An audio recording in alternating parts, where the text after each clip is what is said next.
manhã. Bem, estou muito feliz de estar aqui com vocês e muito honrado, né? De ver pastores que viajaram 3 horas e meia, 2 horas para estar aqui. Eu costumo dizer que não tem honra maior do que a honra da presença, né? O esforço para a gente poder estar junto. Pastores que têm a consciência, porque muitas vezes a gente fica tão focado no nosso ministério, é difícil às vezes você sair das suas atividades para atender um convite como esse. Então eu queria honrar a vida de vocês, me sinto extremamente grato ao Senhor por podermos estar aqui reunidos, pastores da Presbiteriana, da Assembleia, de diferentes ministérios, e essa tem sido a direção que Deus tem dado a nós como Aljava. O Aljava faz parte, um braço do Ministério Sonho de Deus, a igreja a qual eu participo, desde que eu me converti. Eu costumo dizer que tem algo raro na minha vida. Desde que eu me converti há 30 anos atrás, eu estou na mesma igreja, tenho o mesmo pastor e sou casado com a mesma esposa. Hoje é triste falar que isso no Evangelho é raro, mas é verdade. Eu tenho 30 anos de casado com a minha esposa, tenho 30 anos de conversão, foi no mesmo ano que eu conheci minha esposa que a gente se converteu. E é maravilhoso você construir a jornada da vida e vendo como Deus vai fazendo as coisas ao longo do tempo. Essa pressão que a gente vê nos dias que nós vivemos, a velocidade das coisas, Deus não habita nesse lugar cronológico, Deus é um Deus eterno. Então, às vezes, a gente vê muita pressa para edificar algo, mas Deus não tem pressa. Eu estou há 9 anos vindo ao Japão. Um trabalho de paciência, um trabalho de ouvir a voz de Deus para como servir essa nação. O Japão não precisa de mais pastor brasileiro para trazer problema para cá. Então eu não preciso vir aqui para atrapalhar o que Deus já está fazendo através da vida de homens e mulheres como vocês. Então, para chegar até aqui, eu precisei primeiro ouvir a Deus, ser enviado pelo meu pastor, porque eu entendo que existe um protocolo no reino de Deus. Jesus disse assim: assim como o Pai me enviou, eu vos envio. Nada pode nascer dentro do corpo de Cristo sem que haja um envio. O envio é um princípio, é um protocolo bíblico. O reino de Deus é o reino de um pai e um filho. E nós precisamos entender, como pastores, como líderes, que Deus continua operando dessa forma. Pais que enviam filhos, que se tornam pais, que enviam filhos, porque senão a gente corre o risco de começar a fazer as coisas por nós mesmos. Então a primeira coisa que eu gostaria de dizer a vocês é que nada do que eu estou fazendo por mim mesmo. Eu fui enviado a fazer, e se um dia meu pastor falar assim, não, eu não tenho nada meu. Eu sou engenheiro civil de formação, por muitos anos eu tive que dividir minha vida entre ministério e profissão. A gente sempre trabalhou com construção minha vida toda, mas nos últimos 10 anos o Senhor foi me retirando de forma gradativa da empresa e tem me concentrado no servir a igreja. Eu sou parte da igreja local, mas tenho cumprido essa obra mais apostólica de servir pastores em outras nações. A gente tem se sacrificado muito por isso. Eu estava falando com a minha esposa hoje, dá muita saudade de casa, da esposa, dos filhos, mas nós estamos juntos nessa missão. Eu não sou só enviado pela igreja, eu sou enviado pela minha esposa e pelos meus filhos. A gente tem um acordo, todas as vezes que eu saio, se nós ouvimos a Deus que devemos estar num lugar, então nós vamos. Eu estava a semana passada em Brusque, Santa Catarina, lá no Brasil, e quando eu estava lá, uns pastores do Paquistão, que me viram numa ministração que eu fiz em Dallas, nos Estados Unidos, em inglês, e eles se identificaram com a mensagem e segundo eles, tocados pelo Espírito, me chamaram, me convidando para ir ao Paquistão. Eu falei assim, olha, assim como vocês foram guiados pelo Espírito para me chamarem, eu preciso também de uma confirmação. Então eu não estou caçando convite, eu não estou indo atrás de todo lugar, eu preciso ouvir o Senhor. Então eu quero que vocês saibam que eu não estou aqui de aventureiro. Eu estou no Japão porque o Senhor me trouxe a essa terra. E eu tenho muito amor por esse lugar, pelas pessoas que estão aqui. E de verdade meu coração às vezes se entristece quando eu vejo o Evangelho se tornando pretexto para turismo evangélico, onde muitos pastores sem comprometimento com o reino de Deus vêm aqui simplesmente para fazer uma agenda. Esse não é o nosso caso. Nós estamos aqui para servir a igreja de uma forma muito séria, responsável, né? O pastor Luiz, a Margarete, o Roberto, Nancy, o pastor Clay, a Carla, são pessoas que caminham conosco há 8 anos. E nós estamos construindo algo juntos. Então, eu estou muito feliz em conhecer alguns de vocês hoje e estou tomando cuidado de me apresentar. Vocês não sabem quem eu sou, mas nós estamos juntos, no mesmo espírito, na mesma fé, no mesmo propósito, de ver o Evangelho tomar essa nação. Que o Japão possa conhecer ao Senhor que nós hoje conhecemos, que transformou nossa história, né? Eu aprendi a amar o povo japonês, a cultura, aprendi a respeitá-los, e todas as vezes que eu vejo os pastores japoneses chegando, eu aprendo muito com eles, né? Pastor Manen, pastor Pumbo de Tóquio, pastores que se tornaram meus amigos, que inclusive já tiveram lá no Brasil. E eu queria, antes da gente iniciar, o Luiz anunciou aqui direitinho qual era a programação, mas eu quero pedir permissão para alterar um pouco. Então eu não vou ministrar na parte da tarde a palavra do livro. Eu queria que à tarde a gente pudesse ter um tempo de mesa, de um painel, perguntas, respostas, porque eu acho que a edificação no corpo de Cristo ela é coletiva, não está centrada em mim. Então a gente pode trabalhar alguns temas e daí pedir para o pastor Hilton me ajudar, o pastor Roberto, e que a gente vá fazendo junto. Vocês possam trazer algumas perguntas, a gente possa construir algo e fazer uma parte da tarde de oração em que a gente junto participe com assuntos relacionados ao Evangelho no Japão, dúvidas que eventualmente vocês tenham sobre o Aljava e esse trabalho que nós temos, e a gente faz um tempo bem gostoso junto de comunhão, de edificação. E nessa manhã, eu queria dividir essa palavra em duas partes. Primeiro, dar um panorama bastante rápido do que é o Aljava, como nasceu, e compartilhar com vocês uma mensagem que tem queimado no meu coração para esses dias, que eu acho que vai fazer bastante sentido dentro do que Deus tem falado conosco. Então, começando a primeira parte a respeito do que é o Aljava. O Aljava é um trabalho que nasceu para cuidar daqueles que cuidam. Vamos lá, vamos compreender aqui, primeiro uma palavra, sempre para mim, é sempre muito gratificante e ao mesmo tempo desafiador falar para pastores, porque não tem nada que eu vá falar aqui que vocês já não pregaram, já me estudaram e provavelmente possam falar melhor do que eu. Sempre é assim, né? Quando nós estamos diante de pastores, são pessoas que estudam as escrituras e com certeza poderiam estar aqui falando muito melhor do que eu. Mas eu quero apenas trazer compartilhar uma palavra que eu acho que é importante para a gente usá-la como plataforma introdutória.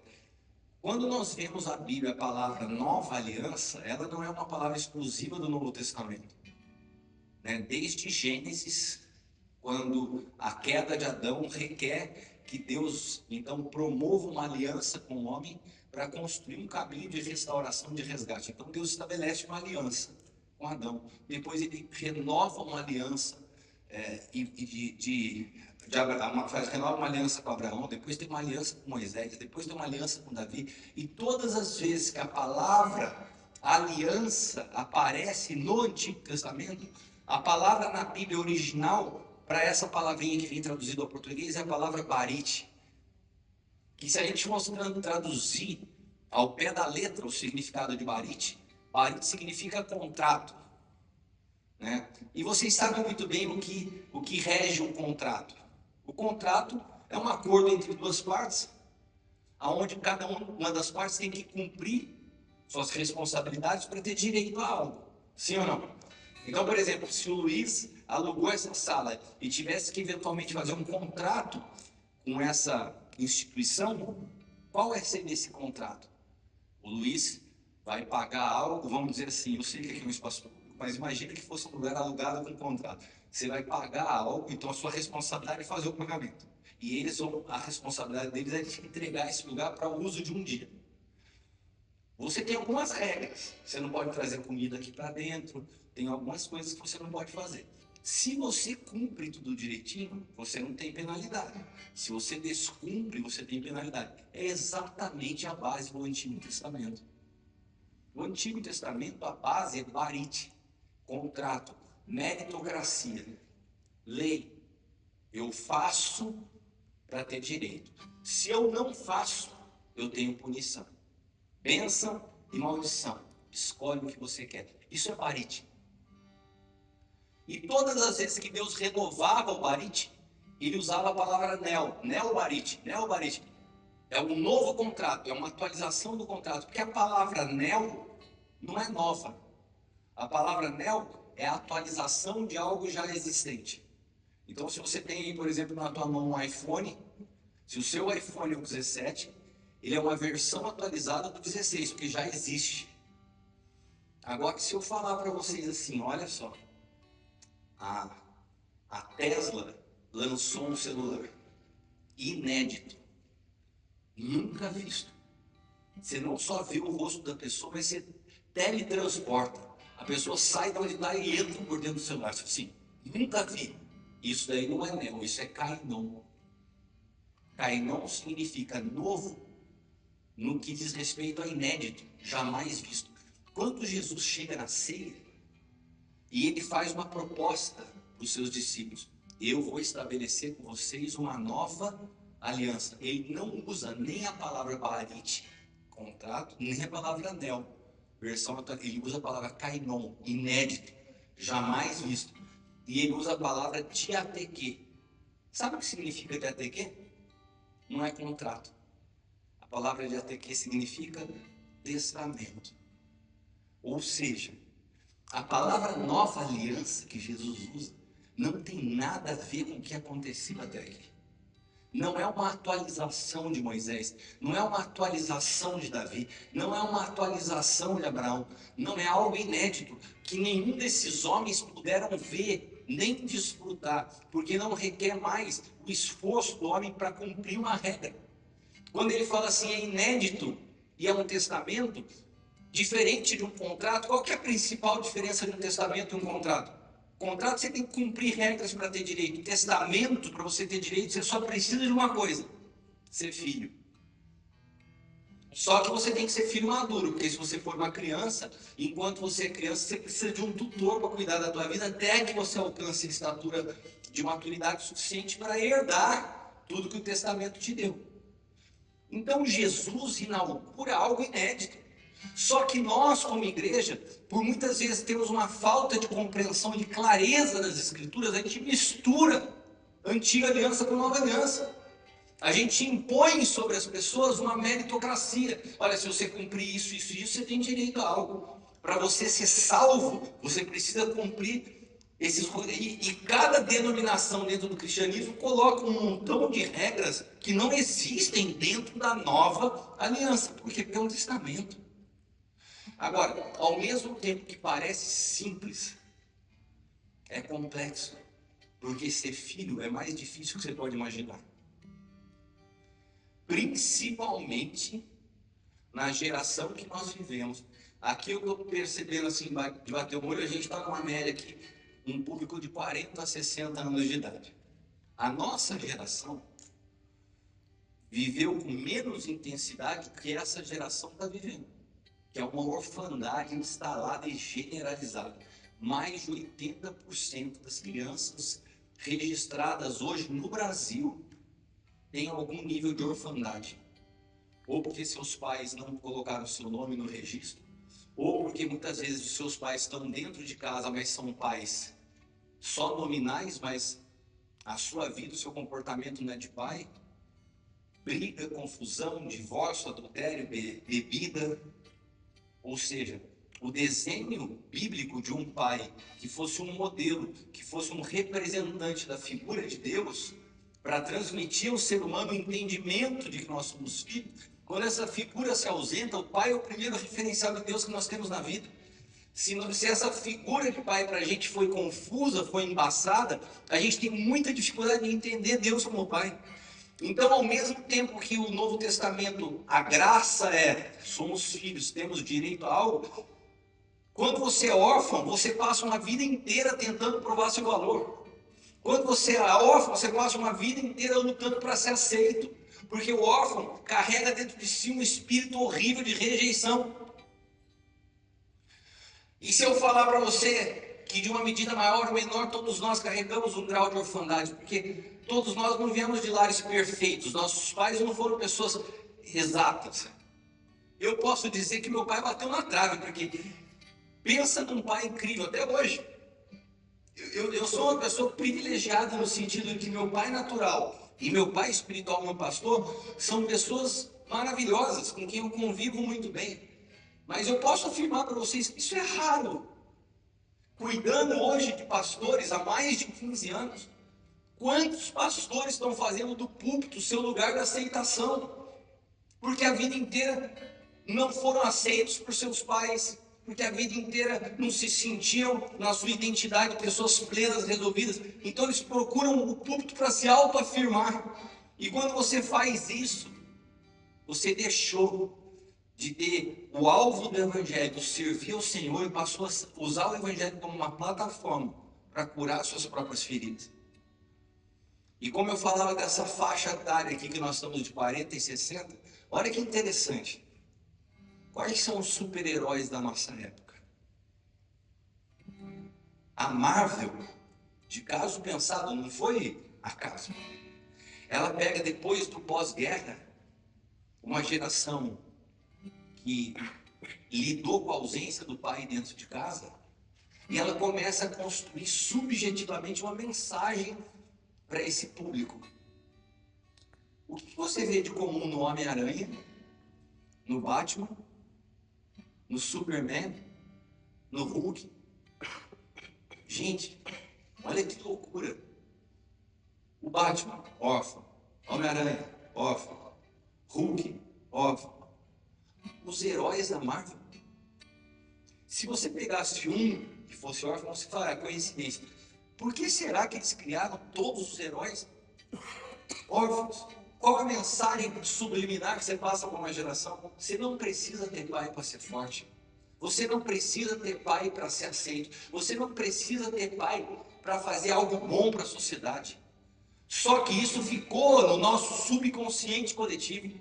E hoje nós temos um monte de pastores que são críticos às suas denominações, saem das suas denominações, ou estou falando alguma aberração, e começam a caminhar como? Sozinhos. Não prestam contas a ninguém. No fundo, tudo isso é uma orfandade. Não quero ninguém para prestar conta. Vou caminhar do meu jeito. Ou você acha que há 30 anos eu caminhando com o mesmo pastor, não tenho pontos divergentes dele? Evidente que sim. Mas o que agrada mais a Deus? Que eu rompa com ele por causa das divergências e comece o meu ministério, ou que me submeta em amor e obedeça e honre e procure um diálogo com sabedoria e humildade? Mas quantos de nós hoje temos visto isso acontecer no meio cristão? É mais fácil dividir ou se sujeitar? É mais fácil dividir ou obedecer? E construir com paciência um caminho que de fato glorifique a Deus. Irmãos, tendo isso como base, o que eu fui percebendo? Que essa orfandade, ela embaça a lente pela qual nós conseguimos enxergar o mundo. Um órfão, alguém que carrega a rejeição, ele tem as suas definições completamente distorcidas. Então, o que é bom para um órfão? A definição de bom ou ruim. O que é bom para o órfão? Algo que produz para mim benefício. Quando falaram para Jesus assim, bom mestre, ele falou, não me chame de bom. Por quê? Porque ele ainda não tinha completado a sua missão. Porque para Deus, bom não é benefício pessoal, é algo que cumpre uma missão. Por isso que quando Deus findava cada dia da criação, ele falou assim, viu Deus que era bom, porque completou. Se está completo é bom, se não está completo eu não posso ser chamado de bom. Para Deus isso é definição de bom, mas para um órfão, bom é algo que produz algum benefício para mim. Então eu conheci o pastor agora, mas ele falou que ele gosta de moto, eu também. Falei, cara, eu gostei desse cara, ele é bom. Por quê? Porque dentro de mim tem uma coisa que me identificou com ele, mas esse conceito é raso. E daí, se você olha para alguém que já não olhou direito para você, não te cumprimentou, você não gostei, é mal. Por quê? As nossas referências de bom ou mal, elas partem de nós mesmos, e isso é a natureza adâmica ditando o certo ou errado. Eu sou o centro do universo, eu sou o centro da análise. Agora, como que nós podemos hoje ter pastores que conduzem um rebanho, que lideram pessoas com esse centro de percepção tão distorcido? É impossível que a gente consiga colaborar com Deus com a edificação da igreja se nós não formos sarados nessa nossa percepção da vida. Se nós não conseguimos entender que o nosso conceito está errado. O novo pacto, a nova aliança, ela tem uma diferença, várias diferenças das antigas alianças. Mas a principal é que a antiga aliança é uma balança. Imagina você que está acima do peso. Hoje em dia essa realidade está quase desaparecendo do mapa com mão jado, né? Está todo mundo entrando no peso. Mas imagina que você está acima do peso. Daí você vai na farmácia e sobe na balança. O que a balança aponta para você? Ela te dá o diagnóstico que muitas vezes você não quer saber. Você está acima do peso. Você está pesando tanto. Alguém conhece aqui no Japão uma balança que você suba na balança e quando você desceu da balança você está mais magro? Sim ou não? Seria bom, né? Mas não tem. Porque a balança, ela te dá o diagnóstico, mas ela não te dá a solução. Essa era a antiga aliança. A lei aponta o erro, mas não resolve. Qual é a diferença da nova aliança? A nova aliança, Jesus não aponta o erro, ele já traz a solução. Ele não veio para te acusar, ele veio para falar assim, ó, a conta que você não pode pagar, eu paguei por você. A única coisa que você precisa entender é que para você receber o que eu paguei, você tem que ser filho. Porque eu abri caminho para que assim como eu sou filho, você se torne filho em mim. E esse processo é um processo construído pelo Espírito Santo. Nós temos duas realidades, duas grandes obras do Espírito Santo descritas nas Escrituras. E essas duas operações, elas são, ainda que elas possam ocorrer de forma simultânea, elas acontecem muitas vezes em momentos e estações diferentes da vida. Se eu te perguntar qual que é a grande obra do Espírito Santo, eu creio que a maioria de vocês vai responder para mim assim, convencer o homem do pecado, da justiça e do juízo, sim ou não? Só que isso é uma estação da vida. Porque no momento que você entregou sua vida ao Senhor, a conversa de Jesus com Nicodemos, você nasceu de novo. O Espírito Santo já não é mais uma voz externa te convencendo do pecado, ele passou a habitar em você. Nós perdemos muitas vezes a compreensão que a antiga aliança, o Espírito Santo, é uma realidade externa, mas na nova ele é uma realidade interna, ele habita em nós. E isso parece aula de escola dominical para criança, mas é fato. Muda tudo, porque agora ele não tem mais de fora que te convencer de algo. Agora a palavra diz que o Espírito testifica ao nosso espírito que nós somos filhos de Deus. Então qual que é a obra do Espírito Santo naquele que nasceu de novo? Te convencer que você não é mais órfão. Porque se fosse simples, não era uma obra, era um passe de mágica. Ele entrou, você aprendeu a ser filho, mas não é. O trabalho do Espírito Santo é, o Espírito testifica, é testificar, olha, você é filho, você não precisa mais fazer para conquistar lugar, você precisa entender sua identidade, o seu título não é pastor, apóstolo, bispo, general, reverendo, o seu título mais importante que você carrega é você é filho, porque filho te dá direito à herança, filho te dá direito a entender Deus como Pai. Todos os outros títulos são temporais. Eles estão ligados a algo, uma posição que você ocupa. Filho é uma natureza. Se nós olharmos a evidência disso bíblica, quando Jesus inicia o seu ministério, Jesus não queria fazer do seu ministério um ministério onde os sinais, os milagres fossem sinais e milagres simplesmente para fazer alvoroço. Todos eles tinham um ensinamento. Todos eles tinham princípios embutidos. Por que Jesus curou tanto cego? Entre tantas enfermidades, você vê Jesus sempre curando cego. Pelo menos, a gente não sabe disso, diz a Bíblia que ele fez muitos outros milagres que não estão registrados nas Escrituras, mas nas Escrituras os cegos parece que aparecem todo o tempo. Tinha um porquê. Porque a grande conversão e transformação do homem é quando os nossos olhos se abrem. Porque você pode passar uma vida toda servindo a Deus, mas cego. Pode ser que nós nunca tenhamos nos identificado com aquele cego de nascença. Mas a verdade é que nós nascemos cegos, cegos pelo pecado, incapazes de ver ao Senhor. Pode ser que nós sejamos como aquele cego que Jesus cura de uma maneira progressiva. Primeiro ele vê homens como árvores e depois ele consegue ver com clareza. Pode ser que você esteja hoje vivendo uma realidade de um evangelho que você vê como árvore. Ou pode ser que você, assim como eu, ou como o apóstolo Paulo, anos servindo a Deus, pastor. E Paulo era um homem, olha só, Paulo nunca foi liberto de uma vida pecaminosa. Você não vê Paulo falando assim, olha, eu era um bêbado, drogado, mas encontrei Jesus, minha vida mudou. Não, Paulo não foi livre de uma vida pecaminosa. Paulo era estritamente obediente à lei. Paulo era apaixonado por Deus. Paulo era zeloso pela lei. Só que ele estava genuinamente enganado.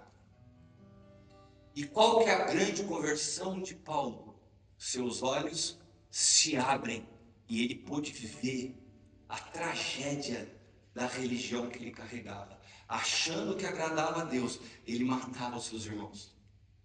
Aquilo traz tanta dor para Paulo, que eu particularmente entendo que o espinho na carne mencionado nas Escrituras era a memória que ele trazia de todas as atrocidades que ele cometeu em torno de um evangelho que ele via como uma criança. Por isso ele diz, eu era um menino, pensava como menino, falava como menino, agia como menino, mas quando eu cheguei a ser homem, eu deixei as coisas de menino. Paulo está falando que seus olhos se abriram, agora ele pode ver.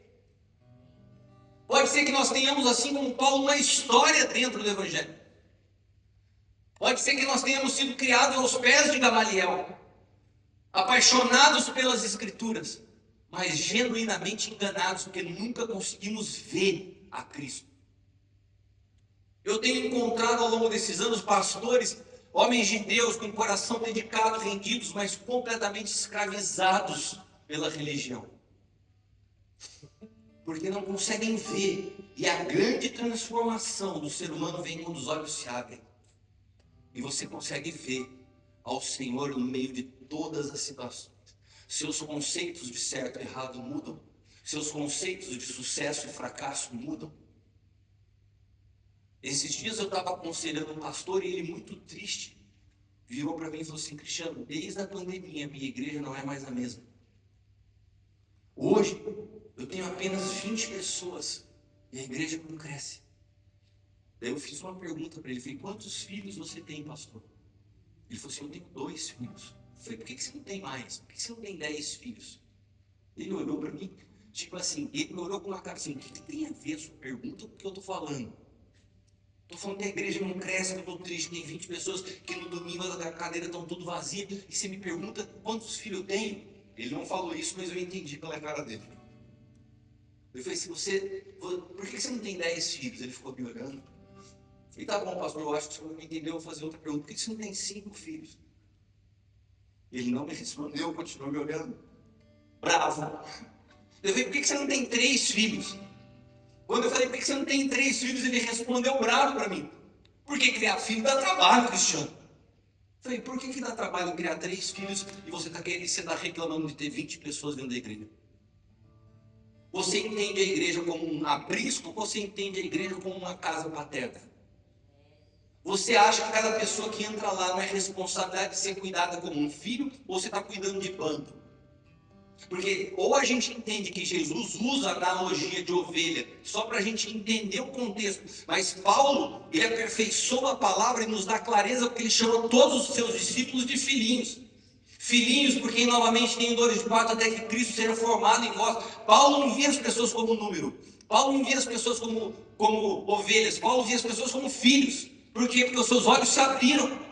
E quando os nossos olhos se abrem, a gente entende que uma vida é preciosa demais para Deus. Agora, quando o nosso olhar é contagiado por um evangelho de marketing, de promoção, a gente sempre vai se comparar com igrejas maiores e vai achar que o que a gente está cuidando é pouco. Se Deus confiou a você 10 pessoas, se Deus confiou a você 5 pessoas, você quer maior honra do que os filhos que Deus possui, que Ele entregou o seu próprio filho para morrer por nós. Ele confiava você um cuidado e você acha 20 e pouco. Então nós, pastores, precisamos urgente abrir os nossos olhos, não nos atentando às coisas que se veem, porque as coisas que se veem são temporais, mas as coisas que não se veem, porque as que não se veem são eternas. O que nós conseguimos ver, além do que essa lente natural pode nos mostrar. Aqui está a grande questão do Evangelho. Aqui está a grande chave que esse número de pessoas aqui tem na mão, capacidade de transformar o Japão. Se 12 sacudiram o mundo daquela época, por que não? Por que a gente não pode transformar? Mas para isso a gente tem que tirar a nossa interpretação dos olhos naturais e enxergar pelo Espírito. Dentro do contexto que os milagres de Jesus eram intencionais e tinham lições, é o que eu falei para vocês do cego. Qual foi o primeiro milagre público de Jesus? O casamento. A boda de Caná, sim ou não? E ali temos várias lições juntas na mesma história. Eu não vou me deter a cada uma delas, mas o princípio básico. Sua mãe chega e fala assim, o vinho acabou. Ele vira e fala assim, mulher, não é chegada a minha hora. 2 minutos depois ele está chamando. Parece que ele falou de forma irônica, mal educada. Mas não, ele estava falando ali a primeira coisa. Eu não me movo a partir da necessidade. Eu me movo a partir de um propósito. Então a gente tem que primeiro reaprender a orar. Porque a gente às vezes tenta convencer a Deus chorando que nós temos uma necessidade. E muitas vezes a nossa necessidade é o veículo que Deus usa para tratar conosco. Segundo, todo milagre bíblico Jesus multiplica. Ele multiplica pão, ele multiplica peixe. Ele podia muito bem ter multiplicado o resto de vinho em vinho. Mas ele pede para encher as talhas de água. E ele não transforma a água em gelo. Ele não transforma a água em vapor. Seria mais fácil, concorda? Você transformar a água em gelo é um milagre, mas ele põe água e transforma a água em vinho. Por quê? Ele está falando algo. Eu não vim mudar o estado da água, eu vim mudar a natureza da água. Ele não quer prioritariamente mudar o estado das coisas na sua vida. Ele quer mudar a tua natureza, porque se ele muda a tua natureza, o estado é uma consequência. Mas se ele muda o estado, pode ser que você tenha mudanças à sua volta, mas a sua natureza continua sendo a mesma. Tem gente que se torna pastor, mudou o estado. Saiu de um ambiente, frequentava um ambiente, tinha um tipo de amizade, tinha um tipo de vocabulário, mudou de ambiente, mudou o estado. Mas a natureza nunca foi transformada. E se a natureza não é transformada, nós continuamos, mesmo num ambiente diferente, dando os mesmos frutos. E hoje, infelizmente, a igreja brasileira é isso. É mau testemunho atrás de mau testemunho, de pastores que chegaram ao ministério com um curso de teologia, mas nunca tiveram sua natureza transformada. Conhecem a Bíblia de Gênesis e Apocalipse, mas não conhecem a cruz. E não tem como nascer de novo sem que primeiro a gente passe por um processo de morte, sepultamento através da cruz. A cruz é o centro, a cruz é a base, é o antes e o depois na vida de todo cristão. E aqui eu entro então na palavra que eu tinha falado de falar tarde, mas eu quero falar hoje. Vocês já devem ter ouvido o livro que fala sobre as 5 linguagens do amor. Esse livro se tornou uma febre. E esse livro começou a interferir muito nos atendimentos que eu e minha esposa fazíamos de casais e pastores. Os pastores chegavam na minha frente e falavam assim: Cristiano, eu estou com problema no meu casamento. Daí você fala assim: pastor, os pastores estão com problema no casamento? Não conta para ninguém, mas está cheio de pastor com problema no casamento. E os pastores sentavam comigo e falavam assim: Cristiano, sabe qual que é o problema? A minha linguagem do amor é o toque físico. E a minha esposa é uma pessoa fria. Daí a esposa falava assim: mas a minha linguagem do amor é tempo de qualidade. E ele só tem tempo para a igreja. De repente eu comecei a perceber que isso se repetia.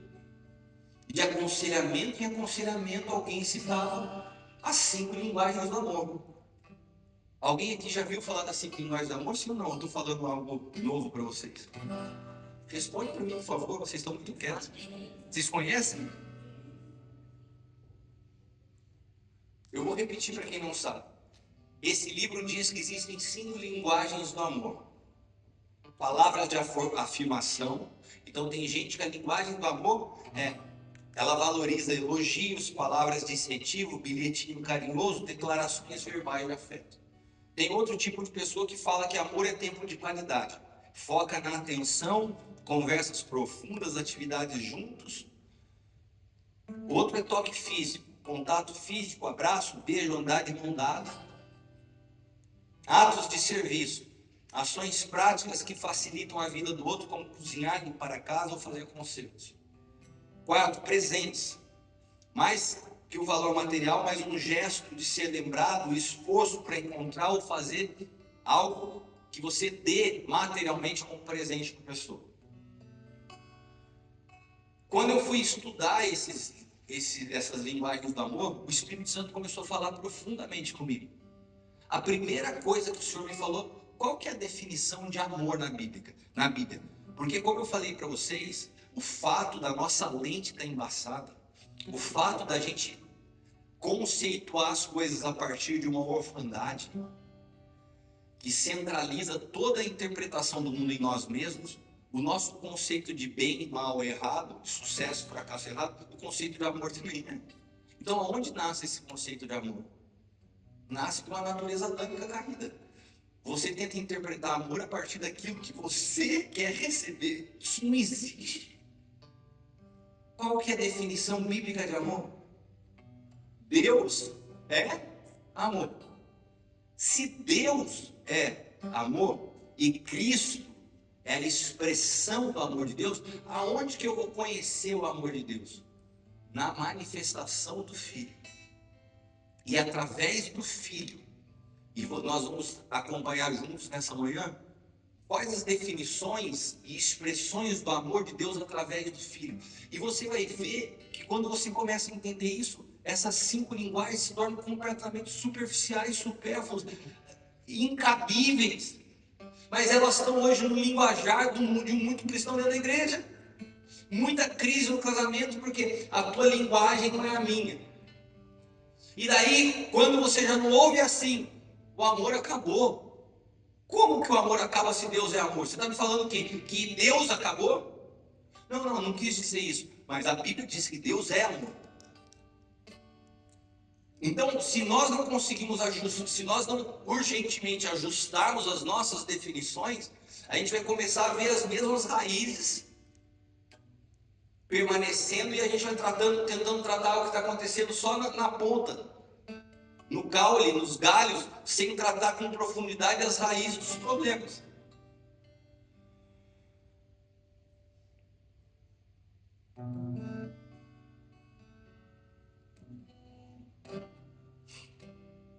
Texto de João 14:15. E agora eu quero falar para vocês 5. O tema do livro que está aqui para vocês é um livro muito fácil de se ler, rápido, uma linguagem acessível, mas eu entendo que esse livro, que como o pastor Luiz disse, ele acabou de ser impresso no Brasil. Eu vou lançar o livro ainda, mas como estava impresso, eu falei, vou levar para meus irmãos do Japão, que para cá é mais difícil voltar. Então, de verdade, é primícia disso. Vocês são os primeiros a terem esse livro. E é um livro que eu escrevi com muito amor para servir a igreja, porque eu acho extremamente necessário que a gente consiga redefinir o nosso conceito de amor. Irmãos, eu não sei se vocês concordam comigo, mas a gente está com um problema instalado dentro do corpo de Cristo com relação à definição do que é amor. Nunca nós tivemos tanto índice de divórcio. Os índices de divórcio, segundo a Universidade da Família, hoje, dentro da igreja, estão equiparando aos mesmos níveis de divórcio no mundo. Nós não estamos sabendo preparar os jovens para o casamento. A decisão mais importante da vida de um ser humano, depois de entregar a vida a Cristo, é com quem se casa e como se casa. Nós não formamos isso.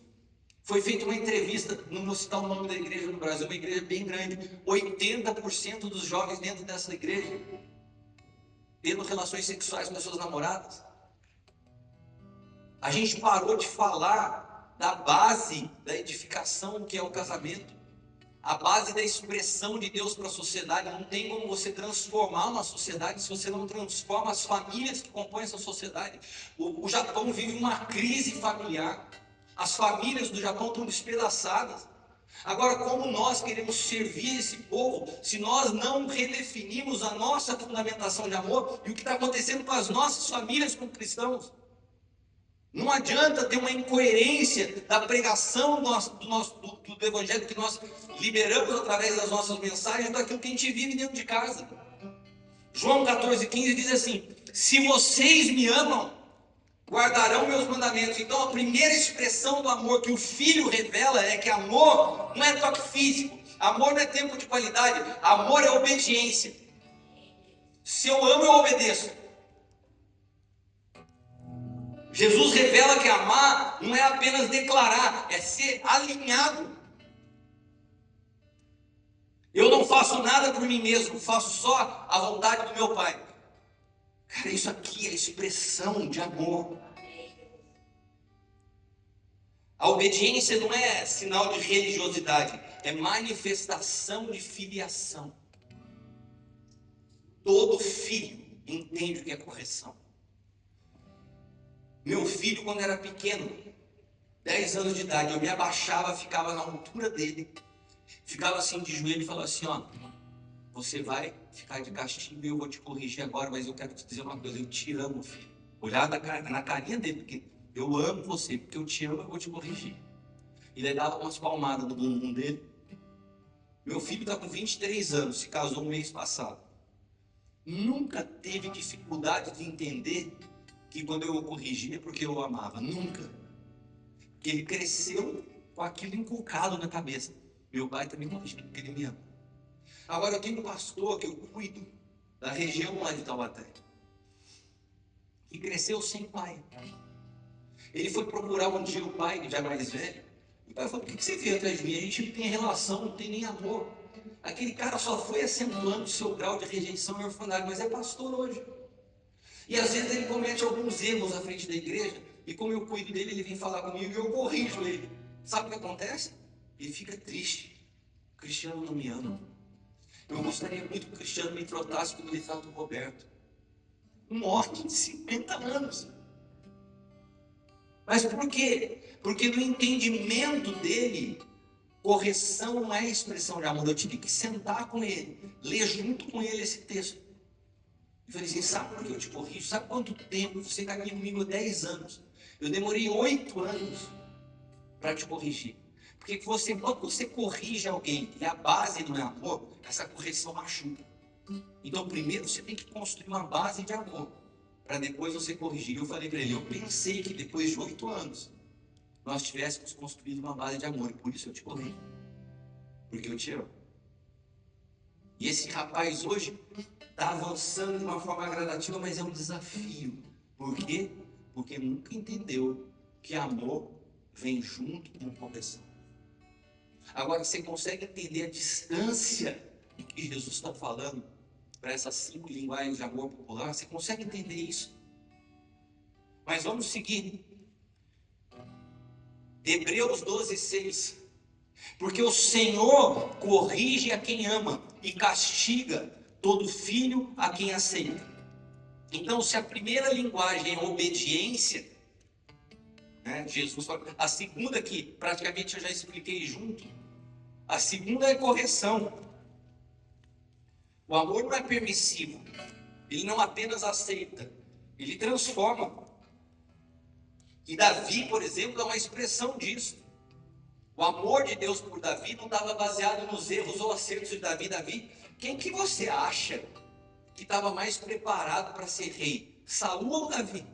Quem que você acha que errou mais? Saul ou Davi?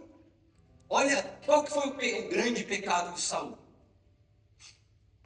Saul, ele chega no momento, por falta de paciência, não espera Samuel e sacrifica no lugar do sacerdote. Ali Deus fala assim: cara, estou afastando o reino das tuas mãos. Agora, o que é pior? Você sacrificar antes do sacerdote?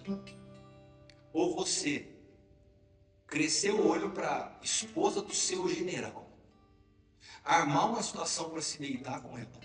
Daí depois que você se deita com ela, você arma toda uma situação para matar o seu amigo. Davi fez isso.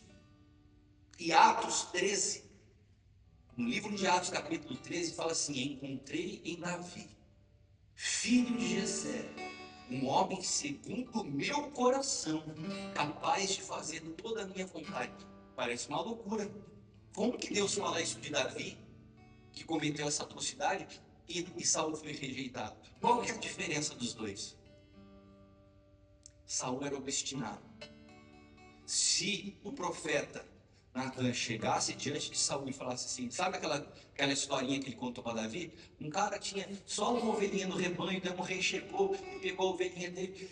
O que você faria se você encontrasse um cara assim? Aí eu matava, tinha que mandar fulminar. E Natan falou assim, esse cara é você. Davi se prostra, aceita a correção, se arrepende e se humilha. Se Natan fosse contar essa mesma história para Saul, a espada de Saul já estava na cabeça de Natan, porque Natan era um cara obstinado. A diferença de Davi para Saul é que um sabia receber correção e se humilhar, e o outro era obstinado. Então, a gente precisa entender que na correção se expõe o coração do filho. E Deus não tem problema com o teu erro. O sangue de Jesus provê perdão para o teu pecado e para o meu. A grande questão é se há de fato em nós arrependimento capaz de alcançar esse perdão, porque sem arrependimento não há remissão do pecado. No meio de cuidado de tantos pastores, o que mais me dói o coração, e que esse ano eu tive que lidar com duas situações desse, é ver pastores caindo em adultério. Eu falei assim, não é só o que você comete contra a tua esposa, contra os teus filhos, contra a tua família, contra o corpo de Cristo, mas é uma falta de temor total a Deus. E daí você está falando com um cara, ao mesmo tempo que você vê uns que estão chorando envergonhados, você vê que tem gente que não se arrependeu. E não há arrependimento. E quando não há arrependimento, não tem remissão de pecados. Porque para Deus o problema não está no adultério. Tem muita gente que não cometeu ato, mas o pensamento, a mente é suja, é podre. Então o problema de Deus não é o teu pecado, é a tua falta de arrependimento. É continuar insistindo no erro. É não ter pureza e transparência diante do Senhor. Por quê? Porque a correção não é rejeição, a correção é expressão de amor. Terceiro lugar, João 21, do 15 ao 17. Depois de terem comido, Jesus perguntou a Simão Pedro, Simão, filho de João, você me ama? Ama mais do que estes outros me amam? E ele respondeu, sim, o Senhor sabe que eu te amo. Jesus lhe disse, apacente os meus cordeiros. Daí Jesus pergunta de novo, Simão, filho de João, você me ama? Ele respondeu, sim. Não parece uma conversa de louco? Sim, te amo. Jesus lhe disse, pastorei as minhas ovelhas. Pela terceira vez Jesus lhe perguntou, Simão, filho de João, você me ama? Pedro ficou triste. Pedro ficou triste porque ele não entendia as linguagens e as expressões de amor de Deus. Pedro não entendia. Aqui nós estamos falando de Pedro antes de ter provado da cruz na sua vida de forma pessoal. Um Pedro conduzido pela sua natureza adâmica, egoísta, que interpretava tudo que Jesus estava fazendo a partir dele mesmo. Então esse Pedro não entendia. E ele termina e fala, o Senhor sabe todas as coisas. Mas sabe o que Jesus está querendo explicar para a gente aqui? Que ele conecta amor com responsabilidade. A conversa, se Pedro entendesse, era para acabar na primeira pergunta. Por quê? Porque Jesus vai para restaurar Pedro. Pedro era o cara que caminhou sobre as águas, era o cara que era atirado, doidão, mas Jesus amava aquele cara. Mas Pedro estava preso aonde? No seu erro, na culpa de ter negado o Senhor. E Jesus ressuscita, vai se encontrar com ele. Vai ter um almoço com ele. Vai comer um sushi com ele. Mas um sushi maçaricado, não era cru. Daí está lá no fogo fazendo peixe, e Jesus solta uma pergunta. Você me ama? Por quê? Porque ele queria curar Pedro. Porque Pedro, para ele mesmo, falou assim, o que eu fiz? Como que eu posso trair? Então Jesus dá para ele a oportunidade. Sabe o que Jesus estava querendo mostrar para ele? O quanto Jesus amava. Então ele falou assim, você me ama? Ele falou assim, te amo. Ele fala o quê? Apacenta as minhas ovelhas. O que Jesus estava falando? Olha o tamanho do meu amor para você. eu estou dando a você a responsabilidade de cuidar do que tem de mais precioso. Era para acabar a conversa aqui, Pedro dá no pescoço de Jesus e fala assim, também te amo, porque Jesus estava falando assim, eu te amo com outra linguagem, a linguagem de Jesus. Porque na linguagem de Jesus, amor é confiar a responsabilidade. Sabe, nós como pastores deveríamos entender a dimensão do amor de Deus por nós, em ter confiado a nós a responsabilidade de cuidar, de colaborar com a edificação da igreja que é dele. Ele confiou, isso é uma responsabilidade gigantesca. Nós não podemos levar isso de qualquer maneira, irmãos. Então, quando Jesus confia o cuidado, seja de uma pessoa, ou de um grupo de pessoas que são sua igreja, serão 4 pessoas. Isso é expressão de amor dele por nós. Então, Pedro fala assim, eu te amo. Ele fala assim, eu também te amo muito, confio. Era isso a conversa, mas Pedro não entendia que cuidado era expressão de amor. E Jesus está fazendo desse texto uma explicação. Expressão de amor de Deus e cuidado. Quando Deus confia a você o cuidado de algo, Ele está mostrando para você o quanto Ele te ama. Por isso a Bíblia fala assim, que um homem que encontra uma mulher, encontrou um grande tesouro, favor de Deus. Porque todas as vezes que Deus te confia algo, Ele dá expressão do seu amor. Esse ano eu completei 30 anos com a minha esposa. Eu comecei a namorar com ela, a única mulher da minha vida. Eu comecei a namorar com ela, ela tinha 14 anos de idade. E nós começamos a recapitular a nossa história e passou um filme. E ao mesmo tempo que eu estava cheio de gratidão a Deus, o ano que meu filho se casou, eu fiquei pensando assim, Senhor, eu tenho tantas provas na minha vida do teu amor, e uma dessas provas é o Senhor ter confiado a mim o cuidado da lei. O Senhor ter me dado uma família, porque hoje o meu pastor, há 30 anos, é o meu sogro. Eu não ganhei só... Eu tenho um pai incrível, mas Deus me deu não só um pastor, mas me deu um segundo pai, uma família. Então, nós precisamos ver o amor de Deus expresso nas coisas que Ele nos confia o cuidar. Porque para Deus, uma das expressões de amor é cuidado. Então, como que eu posso expressar amor para minha esposa? Com linguagem, com tempo, todas essas coisas podem ser atos de afeto. Vamos colocar as coisas no devido lugar. Não é que eu estou desprezando e rejeitando essas 5 linguagens do amor. Elas só não são de amor. Elas podem ser uma expressão de carinho. Tudo bem, não tem problema você escrever um bilhetinho, você gastar tempo junto, o toque físico. Nada disso não é problema. Só não é amor. Porque se a gente não define direito, quando não tem isso, parece que acabou o amor. Agora, se toque físico é linguagem de amor, como que você ama a Deus? Você já tocou nele?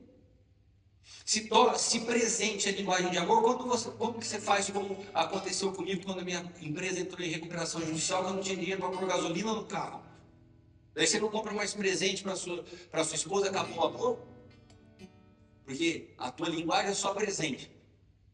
Então a gente só precisa definir certo que isso são expressões de carinho, mas amor é, no meio de todas as dificuldades que eu atravessei, eu sempre cuidei da minha esposa e dos meus filhos. Abri a mão de mim mesmo para cuidar da minha esposa e dos meus filhos, porque isso é amor. No meio dos desafios e dificuldades, muitas vezes precisando receber uma palavra, quando eu estou cuidando da vida de outras pessoas e pastores, eu estou expressando meu amor ao Senhor. Amém? Vocês estão aqui comigo? Vamos então para o 4º ponto. João 15:13. Ninguém tem amor maior do que este. Você vê que Jesus, ele vai fazendo várias definições do que é amor. Ninguém tem amor maior que este, que alguém dê a própria vida pelos seus amigos. Ou seja, a cruz é a maior expressão do amor. Não foi um sentimento, foi uma decisão. O amor sempre tem que se mover em direção ao outro, mesmo que tenha custo. Amor sempre vai envolver renúncia. Ou você acha que para dar 30 anos com a minha esposa eu tenho que renunciar a um monte de coisa da minha vida? Muitas vezes achando que eu tenho razão, mas para que não entre numa discussão, você abre mão da tua razão. Muitas vezes você achando que você está certo, você vai e pede perdão para promover uma reconciliação. O amor requer renúncia. Não é quem está certo e quem está errado. É a reconciliação sempre como alvo. E se a gente não consegue ter isso como prática dentro de casa, como que eu vou ter no corpo de Cristo? É o que eu estava falando com os pastores aqui antes de iniciar. Por que é tão difícil nós estarmos juntos? Porque às vezes a nossa visão de estar junto é qual o benefício pessoal que eu vou ter nessa reunião. Qual o tipo de renúncia real que eu preciso ter? Viajar 3 horas de carro para estar numa reunião que não tem a ver com o meu ministério? Que não tem a ver com o que eu estou fazendo? Para mim, isso é expressão de amor. E por último, João 15, do 9 ao 10. Como o Pai me amou, também eu amei vocês. Permaneçam no meu amor. Repita comigo, permaneçam no meu amor. Se vocês guardarem meus mandamentos, permanecerão no meu amor. Assim como também eu tenho guardado os mandamentos do meu Pai, e no seu amor eu permaneço. Jesus repete por 4 vezes uma palavra: permanecer.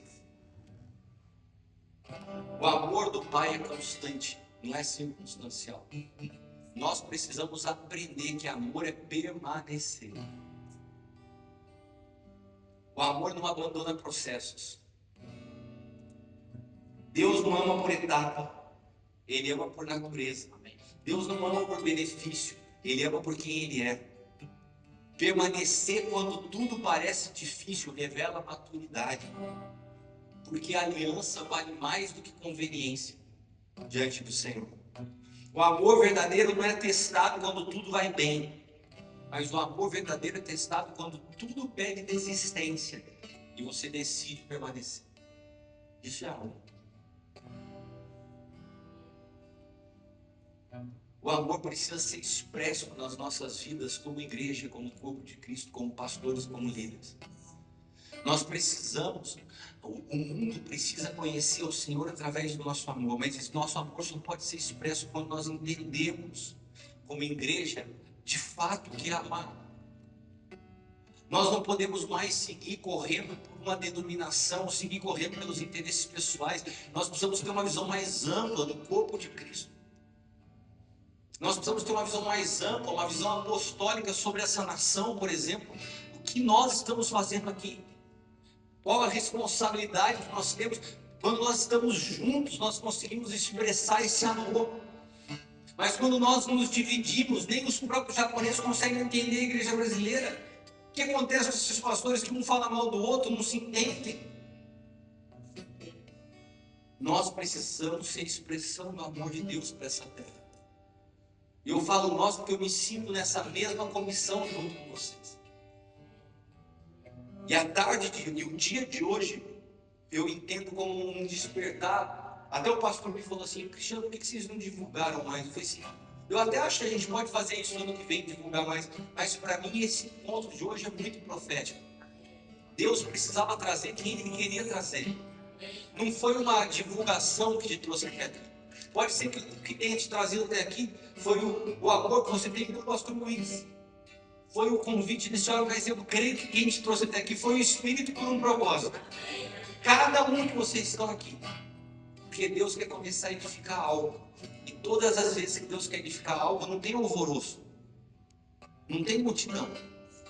Você imagina, 2000 anos atrás ele fala assim: chegou o momento do verbo se tornar carne.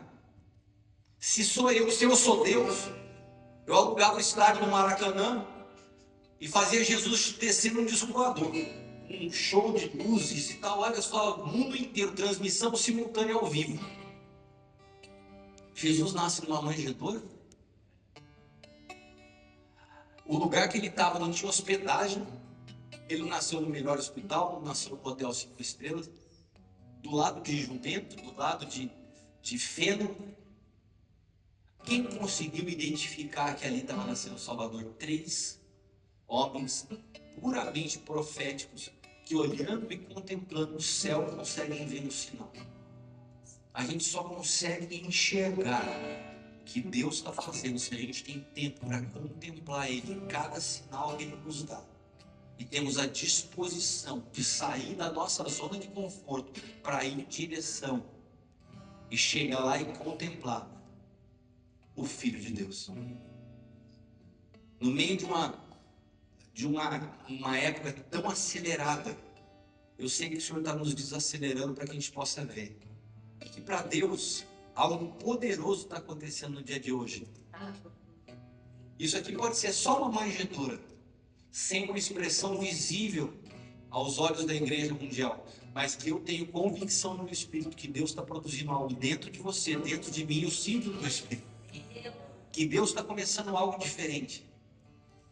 Eu sinto, eu creio no meu espírito que nós vamos estar nos encontrando outras vezes e que a gente vai ver Deus dando forma a isso. Porque aonde há pureza, aonde há algo genuíno, aonde há entrega, é o ambiente onde Cristo pode nascer. Maria é o arquétipo disso. Por que é uma jovem de 15 anos? Pura, virgem. Para mim, esse ambiente carrega algumas características: pureza, simplicidade, um ambiente preciso para que Deus possa fazer nascer agora, no dia de hoje. Se coloque de pé, vamos orar. À tarde nós vamos voltar com uma outra dinâmica.